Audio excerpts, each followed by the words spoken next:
발로 쓴 칙칙한 기사는 가라 발칙한 경제입니다. 오늘도 재미있는 경제 이야기 여러분들에게 들려드리겠습니다.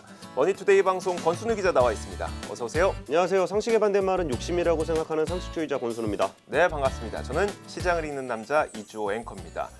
자, 오늘은 저희가 초대 손님을 소개하기 전에 이것부터 한번 봐야 돼요. 그래서 간만에 주식 얘기 하게 주식 보기로 얘기 했죠. 한번 하고 제일 또 핫한 주식 이야기. 가운데 제일 어떤 주식?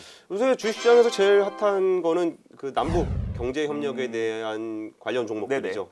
대북 관련주. 예. 자, 그래서 저희가 그 애널리스트를 한번 모셔봤는데요. 보통 애널리스트라고 하면 참 좀 무겁고, 어렵고, 어렵고 되게 무게 있으시고. 맨날 종목 추천하라 그러면 삼성전자 추천하고. 그러니까요. 예. 자, 애널리스트 분의 보고서를 보고 저희가 그 애널리스트를 섭외를 했는데요. 그 보고서의 첫 화면이 이겁니다. 한번 공개해드릴게요. 자, 일단 잘 만들었죠. 장군님이 코스피를 쏘신다. 제목부터가 신박합니다. 장군님이 코스피를 쏘신다. 피처링 밸류.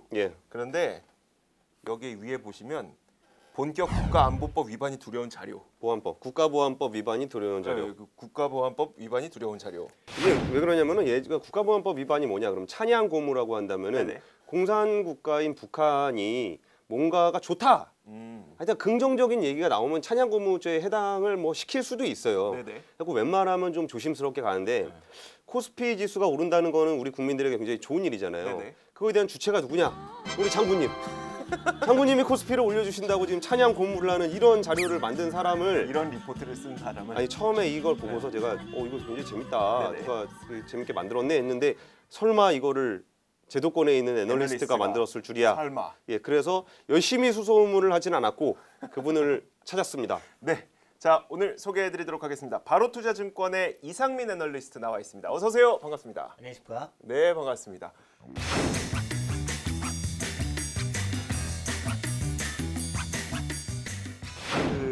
저희가 이 그림을 얘기를 다 안 했어요. 여기 보면은 뭐가 있냐면 로켓이 있잖아요. 로켓 여기 고스키 씨라고 써 있어요. 고스키 씨. 이거 뭔지 아세요? 이거 고스키 씨? 뭐 직접 설명을 해주시죠. 저 황장엽인 줄 알았어요. 황장엽 같이 이제 북한 고위급 인사인 줄 알고 인물 검색했는데 아무도 안 나와. 고스키 뭐예요? 보통 코스피라고 하면은 영어를 쓰는데 북한에서 영어를 씁니까 안 씁니까? 안 쓰죠. 문화어로 순화를 해야겠죠. 문화어. 그래서 코스피 대신에 고스키라고 이제 문화어 느낌 나게 순화를 했는 버전이라고 보시면 될 것 같습니다. 와, 제가 오늘 이분 기대감이 많습니다. 이거 내고서 뭐 내용은 이제 앞으로 얘기해 주실 텐데 주변 반응이 좀 어땠어요? 일단은 제 별명이 이제 인민 애널리스트가 되었고요. 인민 애널리스트. 지금 뭐 페이스북이라든가 이제 뭐 SNS 등 이제 뭐 약을 빨고 썼다. 약 빨고 썼다. 요즘 기자만 그런 게 아니라 애널리스트도 이렇구나. 기자를 했으면 뭐 클릭 유도는 진짜 최강이었겠다. 그러면은 현재 정세 그 대북 이슈하고 이와 관련한 투자 전략을 한번 짜보셨던데 그 내용 좀 이야기해 주세요. 저 같은 경우에는 이제 심플하게 코어 앤 새틀라이트라는 전략인데요. 뭔가 영어로 하니까 되게 어려워 보인다라고 이제 생각하실 수 있겠지만 코어는 핵심이고 새틀라이트는 위성이잖아요. 일단은 시가총액 대형주로 비중을 많이 채웁니다. 그게 코어예요? 그렇죠. 그리고 대북, 특히 이제 실적이나 밸류가 이제 뒷받침되는 건설 이런 것들로 작은 비중. 뭐 예전에 뭐 삼국지 같은 거 보면은 본대는 있고 별동대가 뭐 움직이고 그런 거 있죠. 그런 것처럼 시가총액 대형주로 중심을 잡고 대북주를 이렇게 작게 가져가는. 문제는 이때까지 뭐 테마라고 하면은 뭐 실적도 없고 밸류도 안 나오고 이런 종목들을 많이들 생각하실 건데 이번 대북 테마는 좀 다르죠. 실적이 뒷받침되고 첫 번째로 두 번째로 하반기 수주 모멘텀에 대한 기대도 어느 정도 있고 세 번째로는 이제 밸류에이션이 그동안 역대 최저였다는 겁니다. PBR 관점에서 보시면 현대건설, GS건설 이런 종목들은 2000년 이후로 가장 낮은 PBR을 받았었거든요. 16년에. 뭐 하다못해 현대건설 같은 경우에는 뭐 왕자의 난 때보다 더 싼 그런 느낌이었던 거죠. 그러면요, 잠시만요. 그 더 이야기를 진행하기 앞서서 그 대북 새틀라이트, 그러니까 대북 별동대로 건설주를 보시는 거예요? 가장 유력한 후보죠. 가장 유력한 거 건설주로 보이네요. 네, 그럼 맞습니다. 지금부터 하는 이야기는 건설주에 대한 이야기를 드릴게요. 건설주를 집중적으로 말씀을 드리겠습니다. 알겠습니다. 계속 이야기를 좀 해주세요. 자, 그렇게 해서 대북 관련해서 뭐 얘들이 대북을 하든 말든 뭐 건설이 싹 다 오르고 건설 ETF도 뭐 하루에 6%, 7%, 10% 이래 올랐던 화끈하게 갔죠. 예. 화끈하게 갔는데 사실 뭐 투자자 입장에서 이게 어디까지 갈지도 모르겠고 네네. 그래도 수익률은 좀 탐이 나는 좀 그런 상황인데 하지만 그래도 코어까지는 아니더라도 양념 정도로 즉 맨날 집밥 먹을 수 없으니까 가끔 라면 하나 끓여 먹듯이 그렇게는 가져갈 수 있다는 생각을 하거든요. 좀 이제 진행 오를 때마다 비중을 좀 줄여가면서 차익 실현을 해가면서 이런 이제 주요 이제 대형주들을 조금씩 모아가는 방법이 유효할 걸로 판단을 하고요. 즉 오를 때마다 비중을 점차 줄여 나가는데 대신 저는 좀 실적이 나오는 건설주들 위주로 좀 추천을 드리고 뭐 추천이라기보다는 뭐 좋다고 판단한다는 게 좀 더 정확한 표현이겠네요. 왜냐하면은 저는 전략에너지 건설에너지 아니기 때문에 자세한 얘기는 건설에너를 이제 부르셔서 물어보시면 되고요. 다만 이 생각은 할 수 있죠. 지금 건설이 오르는 게 뭐 인프라를 건설하고 뭐 어쩌고 저쩌고 해가지고 뭐 SOC 투자 이런 걸 많이 보시는데 네. 그러면 자 SOC 투자도 보고 지금 그리고 현대그룹이 이때까지 대북 관련해서 뭐 투자도 많이 하고 해가지고 현대가 주목받을 것이다 해서 로템 이런 거 막 고르고 네네. 하잖아요. 예. 근데 공교롭게도 현대건설이랑 현대산업개발은 SOC에 강점 있는 건설사들이란 말이죠. 네네. 그러면 얘들이 아무래도 세게 갈 거고 두 번째로 좀 생각하는 거는 GS건설입니다. GS 어떻게 연결돼요? GS건설은? 사실 대북이랑은 상관없어요. 예. 다만 뭐 건설이라고 많이 오르긴 했는데 얘들은 주택이라든가 해외 이런 거 실적이 굉장히 좋아서 네.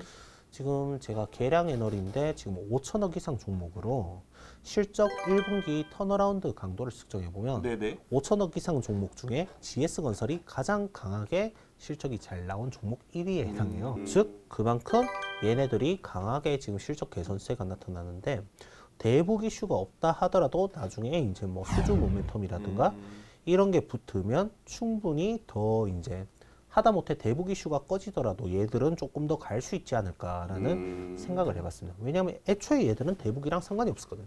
네. 그러니까 말씀하시는 얘기가 GS건설을 이렇게 대북 때문에 본 게 아니고 네. 그렇죠. 실적 나온 거 보면서 이렇게 실적이 얼마나 많고 적으냐 이런 얘기가 아니라 이렇게 턴어라운드가 얼마나 강하게 일어났느냐라는 걸 측정해 보니까 GS건설이라는 종목이 딱 튀어나온 거죠. 네네. 그렇죠. 그래갖고 보고서 그럼 여기가 튀어나왔네라고 얘기하려고 보니까 또 갑자기 대북 얘기가 나오는 거야. 그렇죠. 네네. 그러니까 대북 얘기가 엮인 것뿐이지 그 종목 자체가 괜찮았기 때문에 그럼 대북 이슈 때문에 좀 오른다고 하더라도 여기서 대북 이슈가 없었어도 그 정도 올라갔겠죠. 실적이면 이 정도 평가는 받는 게 맞을 것 같다. 뭐 이런 말씀이신 것 같아요. 그렇죠. 예. 대북 때문에 더 오르면 땡큐고 뭐 아니더라도 뭐 오르겠지 뭐 이런 마인드로 생각하시면 될 것 같은데 현대건설이라든가 이런 거에 비하면 아무래도 실적 개선세가 조금 확연하게 드러나다 보니 부담이 좀 덜하죠. 다만 대북 이슈에 대해서 덜 민감한 건 약점이기는 합니다. 그런데 사실 그거는 인간의 이제 감정적인 시장의 심리인데 그걸 어떻게 측정해요? 그 애널리스트 입장에서는 좀 심리라든가 이런 거보다는 펀더멘탈이라든가 이런 거에 좀 더 그러니까 이런 거를 더 관심을 가지고 있는 건 그래도 어느 정도 예측 가능한 변수다 보니 사람의 심리를 예측하기는 사실상 힘들거든요. 그래서 예측 가능한 범위에서 말씀을 드리려다 보니 그런 게 있는데 만약 나는 아니야 대북주가 이대로 끝나지 않을 것 같아 지금 심리가 더 불붙을 것 같아라고 생각하시면 당연히 현대건설을 지르시는 게 맞겠지만 펀더멘탈 저 같은 경우에는 아무래도 펀더멘탈이나 밸류에이션 등이 이제 좀 뒷받침되고 이러는 GS건설 쪽을 조금 더 이제 만약 없다고 해도 뭐 언젠가 가긴 갈 테니까 그런 관점에서 좀 보고 있습니다. 그러면요, 그 사실 요즘에 대북 이슈 터지면서 정말 특히 요즘에 더 인기 있는 그 테마들은 보면 그렇죠. 철도랑 가스관 이쪽이잖아요. 이쪽은 정량적으로 봤을 때 어때요? 일단은 실적이 이제 확연하게 개선된다는 이제 통계적 데이터가 있고 하면은 제가 이걸 지르세요라고 말씀을 드렸겠지만 제가 지금 그럴 용기가 날 정도로 개선이 확대는 건 아니라서요. 그리고 두 번째로는 그런 것들은 유동성에 좀 문제가 있어서 좀 기관 투자자라든가 그런 분들 혹은 좀 자금을 크게 불리시는 분들께는 부담이 될 수도 있으며 세 번째로는 반대로 이야기하면 기관이 세게 들어오기 힘들다는 이야기는 수급이 잘 안 그렇죠. 붙는다는 네, 이야기도 되지 네. 않을까요? 자, 저 말씀도 연결된 네. 건데 제 현대 로템 네, 출입이거든요. 그래서 철도 때문에 많이 올랐어요. 이게 한 15,000원 가던 애가 45,000원 갔으니까 네, 3배 네. 간 거죠. 네. 걔네가 상장했을 때 한 4만 원대 이렇게 상장을 했거든요. 그 이후로 쭉 빠져갖고 지금까지 이렇게 오고 있어요. 그래갖고 이제 그러면은 그 4만 원이라는 걸 어떻게 설명을 해야 될 것인가 그래갖고 이제 여러 애널리스트 분들이 고민을 하신 것 같아. 네. 그래갖고 보니 지금 현대 로템의 상황이 어떠냐면은 걔네가 수주 산업이라 2년 전에 수주했던 게 지금의 실적으로 잡혀요. 네, 네, 네. 그런데 지금은 되게 낮게 깔려 있거든요. 그럼 하반기 되면 어느 정도는 좀 올라봐 줄 거라고 이제 실적이 잡힐 거라고 좀 예상을 좀 하고 있어요. 네, 네. 근데 사실 그거보다는 이제 수주에 더 주가가 예민하긴 한데 어쨌든 실적 개선은 하반기에 날 거라고 네네. 예상을 했단 말이에요. 실적 개선이 나면 멀티플을 많이 줬을 때 2만 원이었어요. 아, 근데 그러니까 잘 되면 2만 원 네네. 이런 얘기를 하고 있었는데 얘가 2만 원을 뚫고 올라가 버린 거지. 네네. 그럼 이걸 뭘로 설명을 좀 해야 되잖아요. 네. 근데 이거를 그래 남북 철도 산업이 다 돼. 다 되는 걸 가정하면 그래도 한 4만 원 되는 거예요. 네. 그래 다 돼도 4만 원이야. 그럼 5천 원 더 올라갔잖아. 네네. 설명이 안 되잖아요. 그러면 야 북한이라고 지하철이 필요 없겠냐. 지하철에다가 뭐 거기 뭐 시스템 네네. 철도 시스템 같은 걸 다 얹어갖고 뭐 한 4만 3천 원 이렇게 맞춰놓긴 한 것 같아요. 얼추. 네네. 그런데 여기 재밌는 사건이 하나 발생했는데 모건 스탠리 피가 2대 주주였어요. 네네. 한 50몇 프로를 들고 있었는데 모건 스탠리는 한 10몇 년을 물려 있었던 거예요 이 종목에. 근데 갑자기 주가가 막 오르잖아요. 네네. 그러니까 이걸 던져버린 거예요. 어. 그리고 주가가 훅 빠지는데 네네. 아까 팀장님 말씀하신 얘기 중에 이제 수급 문제가 있다고 말씀을 하셨잖아요. 기관들이 잘 못 들어온다. 근데 이 가격을 개미들이 막 계속 올려놓은 거야. 네. 근데 2대 주주로 주식을 제일 많이 갖고 있던 기관이 이걸 던져버린 거예요. 그럼 누가 들어와서 받아줄 사람은 없는 거예요. 받아줄 기관은. 그럼요. 네. 그럼 이제 개미들의 혈투가 이제 시작이 된 겁니다. 그래서 현대로템이 참 재밌는 회사긴 해요. 근데 나중에 현대로템 얘기는 나중에 따로 해드리는데 말씀하신 대로 그런 부분들이 좀 불안하긴 하더라고요. 그냥 개미들끼리 그러니까 치고받고 하다 개미들이 손해 보면 그냥 그러려니 하겠는데 아 외국 PE가 이걸 다 던져버려갖고 차익 실현해서 나가버리니까 네네. 조금 애국적인 관점에서 민족주의적인 관점에서 조금 아쉽다 이런 생각이 좀 들었습니다. 그렇죠. 뭐 사실 수급 이야기는 어떻게 보면은 좀 이런 제가 보통 이제 저희 같은 애널리스트가 이렇게 레포트를 쓰면 방송 보시는 분들이 아 기관의 앞자리가 또 종국 팔아먹으려고 하는구나 네네. 이렇게 이제 생각을 하시거든. 일단은 이제 기관이 좀 들어오기 쉬워야 개미들의 혈투가 안 벌어지고 네네. 할 테고 두 번째로는 좀 그런 종목이 아무래도 유동성도 그렇지만은 뭐 밸류에이션이라든가 이런 것도 좀 덜 문제가 있을 거고 사실 그리고 누가 하나 떡 던져버리면 뭐 순식간에 하한가고 그런 사태도 잘 안 벌어지거든요. 네네. 뭐 이런저런 문제도 있지만은 또 이제 개인분들이 사신 뭐 테마주들을 보니까 뭐 재무제표가 뭐 3년 연수 적자 뭐 4년 연수 적자 맞아요. 뭐 시가총액도 뭐 500억 300억 네네. 뭐 이런 것들이 워낙 많아가지고 왜 다른 종목 놔두고 굳이 여기에만 혹하는 이유가 도대체 뭘까라는 걸 진짜 많이 고민을 해봤는데 참 뭐랄까 그냥 대북이라고 좀 이름 붙으면 다 사시는 거 아닐까 싶기도 하고 다만 저는 좀 웬만하면 좀 큰 거 건드리라고 말씀을 드리고 싶어요. 그 말씀해 주시니까 또 생각나는데 그리고서 그 취재를 하다가 또 대북 테마 중에 하나가 현대제철이에요. 네네. 그래서 현대제철이 현강이라고 이제 H 현강 이런 거 만드는 네네. 회사인데 우리나라에서 유일하게 그 철도 레일을 만드는 회사예요. 그러니까 야 철도를 만들 거면 그 레일은 깔아야 될 거 아니냐. 네네. 근데 포스코는 안 만들고 현대제철만 만든단 말이에요. 그럼 당연히 실적 나오는 거 아니냐. 그건 맞아요. 그런데 현대제철하고 현대로템하고 동시에 하는 얘기가 뭐냐면은 그걸 누가 짓냐. 현대건설이 짓는다는 거야. 네. 그러니까 이런 일이 되게 많아요. 우리나라에서 뭔가 이게 테마라는 게 발생을 하고 이게 잘 될 거라고 생각이 들면은 실제로 그 사업을 누가 하는지를 보면은 대부분 대장주들이 해요. 그러니까 현대건설이 들어가면은 현대제철 철강을 쓰는 거고 네네. 여기 들어가니까 철도를 만들 때 현대로템이 만드는 거고 이런 거지. 실제로 그러면 그 건설 사업은 누가 하냐? 말씀대로 현대건설이 할 가능성, 그러니까 실제로 한다면 네네. 현대건설이 할 가능성이 높은 거예요. 그러니까 말씀하신 얘기가 굉장히 진리인데 참 그래서 좀 무겁죠. 좀 뭐 서브로 번외 이야기를 드리자면 그런 거는 개인 투자자분들이 물리셔도 한 번은 먹고 빠져나올 기회를 줘요. 아 그렇죠, 그렇죠. 네, 맞아요. 웬만하면. 큰 것들은 네, 네, 네. 그렇죠. 작은 것들은 이제 뭐 재무 상태 안 좋고 해가지고 계속 흘러내리고 이제 시가총액까지 작아졌네 그러면 기관도 안 들어와 그래가지고 맞아요. 네. 갇혀버리는 상황도 분명히 있는데 비자발적 장기 투자자. 그렇죠. 아, 알겠습니다. 자, 저희가 이야기를 좀 들어봤는데 일단 GS건설을 되게 좋게 보시는 것 같고 일단 기본적으로 본인들의 업을 잘 하고 있으니까 제가 좋게 보는 건 아니고 그냥 통계 돌리다 보니까 순위가 높더라 정도로 말씀을 드리겠습니다. 네, 알겠습니다. 개인 투자자들이요. 네. 물론 본인들이 종목을 발굴을 해서 본인들이 이거 괜찮다. 그래서 투자를 하시는 분들도 있지만 그렇게 하고 싶지만 못 하시는 분들. 왜냐면 난 잘 모르니까 노하우도 없고. 그런 분들을 위해서 그러면 이런 테마가 생겼을 때 혹은 이런 시장 환경에서는 뭐 노하우를 좀 알려주실 수 있어요? 이렇게 좀 하세요. 완전 엑셀 돌리는 그 통계까지는 못 따라하더라도 네. 요런 것 정도는 보시면 그래도 말씀하셨던 것처럼 실패해도 한 번의 기회는 옵니다. 이런 종목들 고르는 방법. 실패해도 기회가 오는 종목들요. 네. 두 가지 방법을 알려드릴 수 있는데 네. 실패해도 기회가 오는 종목이랑 실패하면은 기회가 애초에 안 오니까 무조건 던지고 봐야 하는 종목을 구별하셔야 해요.